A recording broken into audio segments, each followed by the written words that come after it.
goodness, what are you doing, baby? You are the cutest little girl. Oh my gosh. Look at your little face. You want to have your bone? Hello everyone and welcome to today's video. My name is Kenzie. If you did not know that, now you know. And you guys, today we're going to be doing something very exciting. You know the video that I did a little while ago where I followed a medieval makeup tutorial? Well, you guys seem to really like that, and thank you so much for your feedback and your kind comments and even some constructive criticism on that video. I really appreciate it more than you know. You guys did seem to like it, so we're going to be doing a Roman makeup tutorial this time, and I'm so excited about it. I've got some notes here and we got some makeup. We're going to be doing the same kind of situation we did before, to where we're going to be doing a more actually historically accurate look, and then at the end of that we're going to spice it up a tiny bit and add a little 2020s flair and make it a bit more modernized, but it's still going to be quite light and fun. Now I do just want to quickly point out, I know that my nails are 100% not accurate to the time period. I just did them a few days ago and I didn't want to like take them completely off because it is kind of hard on my nails to get them off. So just please ignore that these are here. I'm super excited. I have everything laid out here and I do have some facts, and this is actually in collaboration with my boyfriend. Oh my god, I'm so excited. So Raph, aka Metatron, he is going to be doing some voiceover for me on this video. So while I'm applying the makeup and kind of like talking about it a little bit, he is going to be doing a voiceover part. So some parts the volume is going to be turned down so you guys can hear him speak about this, and he's going to give you guys a little history lesson over everything. And it's really fun because this is the first time that I've actually done like a real collab with Raph before, and I'm so excited about it, and he really helped me so much on this research. He found a video by a channel called English Heritage, and they did a Roman kind of makeup tutorial and just cleanliness and beauty in general. They even did a hair thing. I'm not going to be doing hair today just because they used a wig and like they weaved and sewed the stuff through there, and I don't have as much hair as the lady in the like the model did, so I think they also used some kind of like hair extensions as well to make it a lot longer and thicker. But we are going to be doing the makeup portion today, and I have a lot of notes here that I wrote down, so I'm so excited. Raph, thank you so much for helping me on this video. I really appreciate it. I'm so excited. Let's just get into it. I've been talking for so long. And if you're new to the channel, then hello, I'm so happy to have you. Don't forget you can click the subscribe button to become part of this weird, awesome makeup family. Alrighty, so first things first, just like my previous video, the medieval makeup tutorial, Romans really were very clean people. Like, I know a lot of movies and games, or even some books, depending on which one that you read, like maybe like a YA novel, a lot of these media outlets tend to show Romans as being kind of dirty or rugged, or even like just the working class people, or like peasants, if you will. They were all very clean people. Like, you don't have to be crazy rich to be clean, and that's one of their biggest things in their makeup routine and beauty routine in general, is they would always wash their face. So I have a bowl of water right here, and that is something that I would actually do myself too. I usually always wash my face before applying any kind of makeup. So that is something that we still do to this day. Now for washing my face, I am using a little sponge here. Not a sponge, but it's called a face halo. I know that they would not have stuff like this. I know they would just use their hands, but just so I don't get water everywhere and like all my electrical things, I am going to use this. I know that this part right here is not accurate, but washing your face is. So I do apologize about that, but just pretend I'm just using my hands. So one thing I did find out is that a lot of the spa treatments that we still have now, like saunas, cold rooms, and even massages, those all dated back to the Romans. They were like pioneers of this kind of equipment, and we still use it to this day. So that is really cool. Alright, so my face is all clean now. We're going to move on to the next step. I'm actually going to go ahead and moisturize. They were really huge in moisturizing as well. They actually used olive oil to moisturize parts of the body, because olive oil has a lot of really great ingredients in it that's really good for the skin. So they would use some regular olive oil and they would put it on their arms, on their legs, just all over their body to get a lot of moisture from that. Now I actually don't have any olive oil in my house, weirdly enough, but I am just going to use my regular moisturizer, and this is by Youth to the People. I'm going to use this and just put this on my face to moisturize. One thing I found out that I didn't even know that the Romans had, there is historical evidence to even show that they had things like tweezers and nail cleaners, and they would actually carry them around on their person to where they could use them at any time they wanted to. So it's insane as to how old some tools that we even still use today are, like tweezers. Who knew? I had no idea, but it's really cool that they actually had those available as well, and they use them just like we do now, and it's fantastic. Now, another kind of moisturizer that they would use as well is called lanolin. And lanolin is a grease that is made from sheep's wool, of all things. And it was really great for moisturizing, but there is some historical evidence that it didn't really smell that great. So some people still did use it because it was a great moisturizer, but it wasn't the best smelling thing ever, but it's what they had, and they used it on their face as a really just everyday moisturizer. Now we're on to the next step. There's not very many steps in the Roman tutorial because, you know, they didn't have things like foundation and concealer and eyebrow stuff and all that, but what they did have is eyeliner or Kohl. And in the video that I watched, again from English Heritage, I'll have their link in the description for that video. It's a fantastic video, and they even dive more into the actual history of the Romans. It's a really great watch. If you want to see it, I'll have it linked in the description. But from watching that video, I did find out that there was actually some historical evidence for them having cosmetic grinders, which is really, really cool because what they would do is they would take their mortar and they would add something like charcoal or soot into this grinder, and then they would use their pestle and they would grind it up into a eyeliner or a Kohl. And I don't have that, but I am going to use the equivalent of something that I do have, and I'm going to use the pencil side. I'm not going to use the liquid side because the pencil side just kind of reminds me more of something that they would have. So we're going to line our eyes, and we're just doing a simple line across the top. We're not going to wing it out or anything like that. Nothing that fancy, and we're not going to do anything on the bottom either. Just a simple line up top. Hi there, glad to be here. The makeup look that Kenzie's recreating today is a very interesting one because it's a sort of window into a past that never ceases to surprise us with the unexpected. Namely, the similarities between the basic fundamentals of a modern makeup look and the basic ideas of beauty from nearly 2000 years ago. Thus, the idea of bringing forth a woman's natural beauty and enhance it, accentuating those specific characteristics such as the eyes, the mouth, a certain color palette, a particular condition of the skin that are perceived to be beautiful, attractive, and charming. I may have made my line a tiny little bit too chunky, so I apologize about that. It's just, I don't know, it's just, I tend to do really chunky eyeliner, so I apologize. Roman's eyeliner would be a little bit thinner than this. Now, Romans had glue, plywood, combs, they had steel. To be fair, most of the everyday tools we have in our day and age here in the present time were present in the classical period. The only difference being that today many tools are made of plastic, while back in the day wood, copper alloy, iron or low carbon steel would have been the norm. As modern people, we tend to throw away and replace our clothes and personal belongings whenever they're broken, whereas both in the classical period and also in the Middle Ages for that matter, people would fix rather than replace. That's a big difference in the way we live and the way our ancestors lived. And there we go, super simple eyeliner look for the eyes. Next we're going to do eyeshadow, and I have a perfect thing for this. I'm so excited to show you. So again, I wanted to preface this by saying a lot of media, like books, TV shows,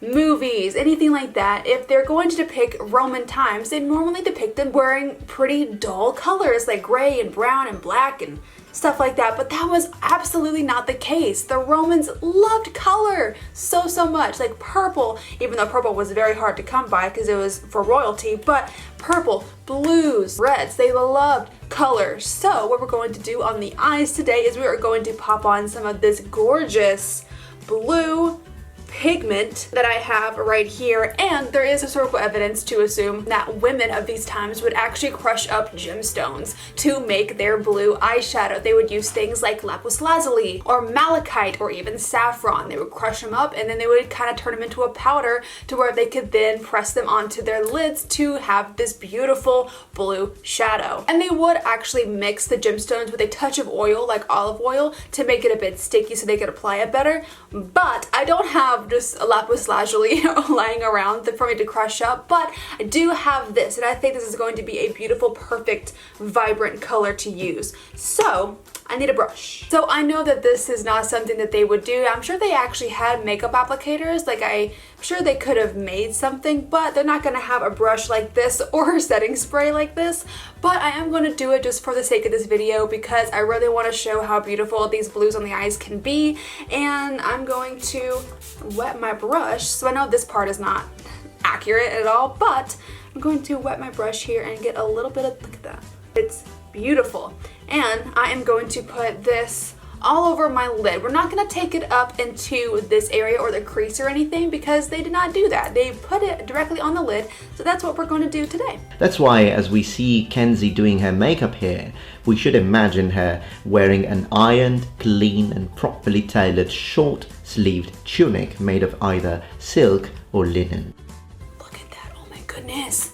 Perspective on colors is also very different. For us modern people, colors are just a matter of personal preference, but in the ancient world, there was also the matter of availability and complexity of production.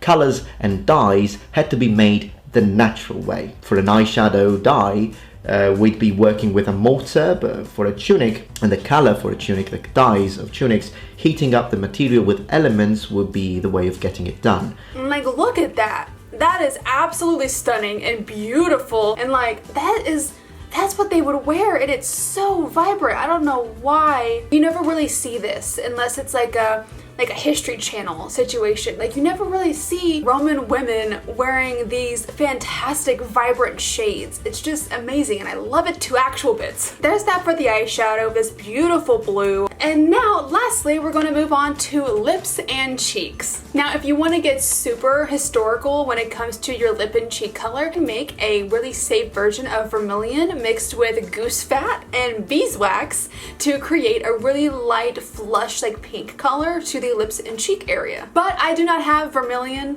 goose fat, or beeswax with me today, so I am going to be using, it's really cool. This is a color, so it's just like a color. You can use it anywhere. You can use it on your eyes, lips, cheeks, so that's what we're going to do today. So I do want to match this, and we're going to go ahead and put this directly on the cheeks, and we're going to put it on the lips as well. Both for makeup powders and dyes, plentiful sources of materials would make cheap dyes. And they would of course use their fingers for this. I don't actually know, I couldn't find anything that they would have like face brushes. So I think that they would just use their finger just to create a really, really subtle flush of color. Look at how pretty that is.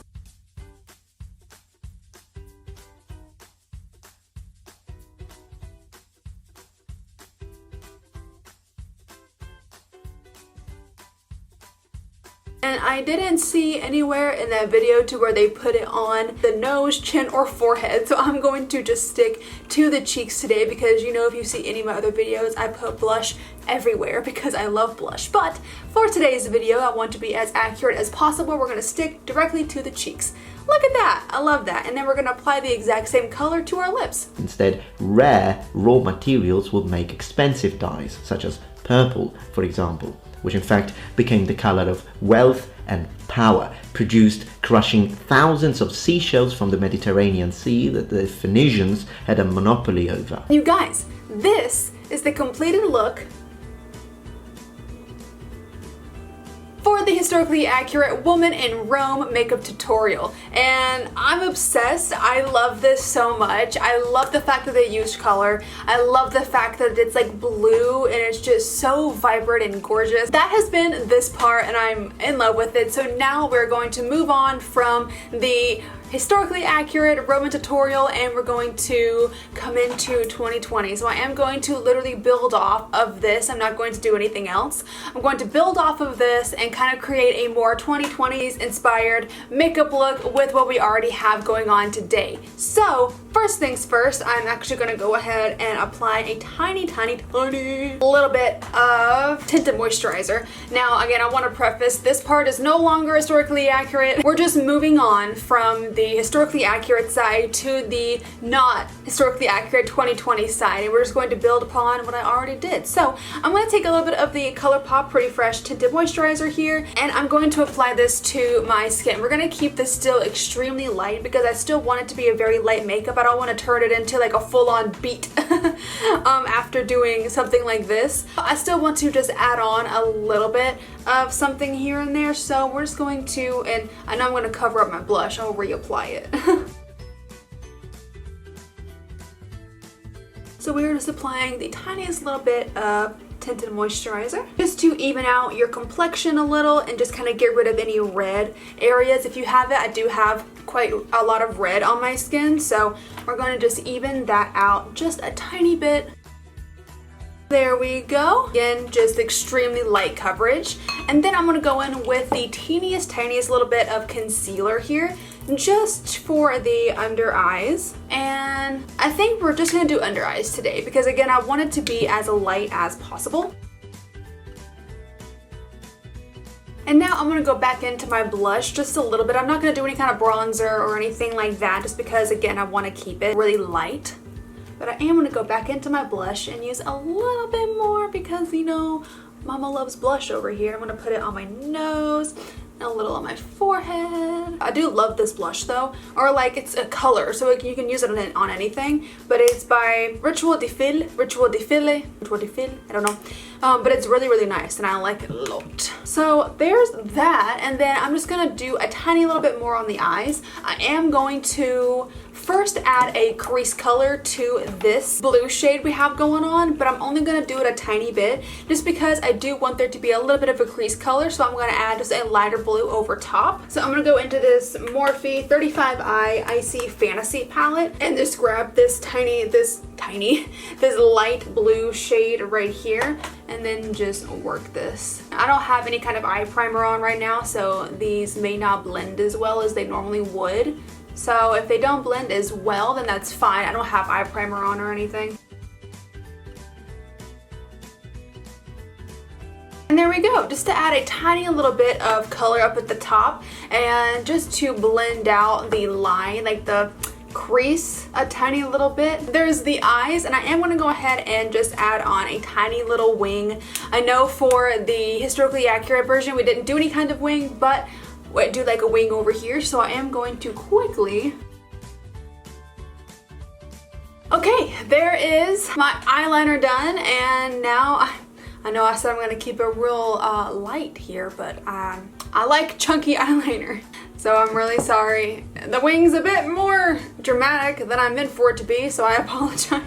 Oh my goodness. I'm going to do my brows. I know brows is not something that Roman women would normally do, but since we are in the 2020 version here, I do want to go ahead and just fill in my eyebrows a little bit. I'm not going to do anything too crazy to my eyebrows just because I don't usually like a very defined eyebrow. I like it to be pretty, you know, feathery and light, so just really simple.